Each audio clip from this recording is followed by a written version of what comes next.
Hi, how are you? ಎಲ್ಲರೂ ಹೇಗಿದ್ದೀರಾ?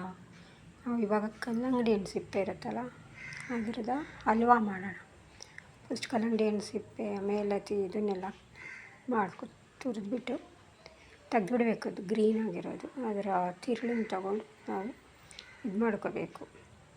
ತುರ್ಕೊಂಡು ಅದಕ್ಕಿರೋ ingredients ಸಕ್ಕರೆ ತೊಗೋಬೇಕು, ತುಪ್ಪ, ಏಲಕ್ಕಿ ಪುಡಿ, ಆಮೇಲೆ ಡ್ರೈ ಫ್ರೂಟ್ಸು, ಇದನ್ನೆಲ್ಲ ತೊಗೊಳ್ಬೇಕು. ಅದನ್ನು ಫಸ್ಟು ಹಿಂಡಿ ರಸ ತೆಗೆದಿಟ್ಕೊಂಡ್ಬಿಡಬೇಕು. ನೆಕ್ಸ್ಟು ಅದನ್ನು ಒಂದು ಬಾಣಲೆಯಲ್ಲಿ ಹಾಕ್ಕೊಂಡು ಅದಕ್ಕೆ ಸ್ವಲ್ಪ ತುಪ್ಪ ಸೇರಿಸ್ಕೊಬೇಕು. ಸ್ವಲ್ಪ ಇದೆಲ್ಲ ಹಸಿ ವಾಸನೆ ಹೋದ್ಮೇಲೆ ನಾವು ಅದಕ್ಕೆ ತುಪ್ಪ ಸೇರಿಸ್ಕೊಳ್ಳೋಣ. ಅದನ್ನು ಚೆನ್ನಾಗಿ ಹುರ್ಕೊಬೇಕು. ನಾವಿವಾಗ ಬೂದುಗುಂಬಳಕಾಯಿ ಹಲ್ವ ಮಾಡ್ತೀವಲ್ಲ, ಅದೇ ಥರ ಟೇಸ್ಟ್ ಬರುತ್ತೆ, ತುಂಬ ಚೆನ್ನಾಗಿರುತ್ತೆ. ನೀವು ಒಂದು ಸಲ ಮನೇಲಿ ಮಾಡಿ ನೋಡಿ. ಅದು ಹಸಿ ವಾಸನೆ ಎಲ್ಲ ಹೋದ್ಮೇಲೆ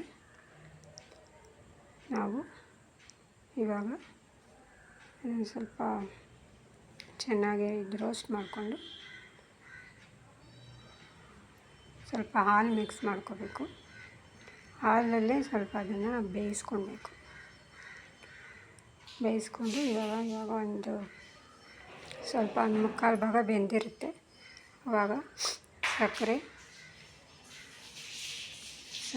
ಇದು ತುಪ್ಪನ ಕೊನೆಯಲ್ಲಿ ಆ್ಯಡ್ ಮಾಡ್ಬೋದು, ಜಾಸ್ತಿ ಬೇಕಂದರೆ. ಇಲ್ಲಾಂದರೆ ನಾವು ಇವಾಗ ಹುರಿತಿದ್ದೀವಲ್ಲ, ಆವಾಗಲೇ ತುಪ್ಪನ ಆ್ಯಡ್ ಮಾಡ್ಬೋದು. ಆಮೇಲೆ ಸ್ವಲ್ಪ ಏಲಕ್ಕಿ ಪೌಡ್ರು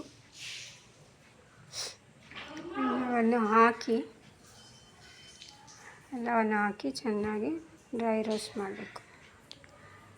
ಮಾಡಿ ಇವಾಗ ಆಗಿದೆ.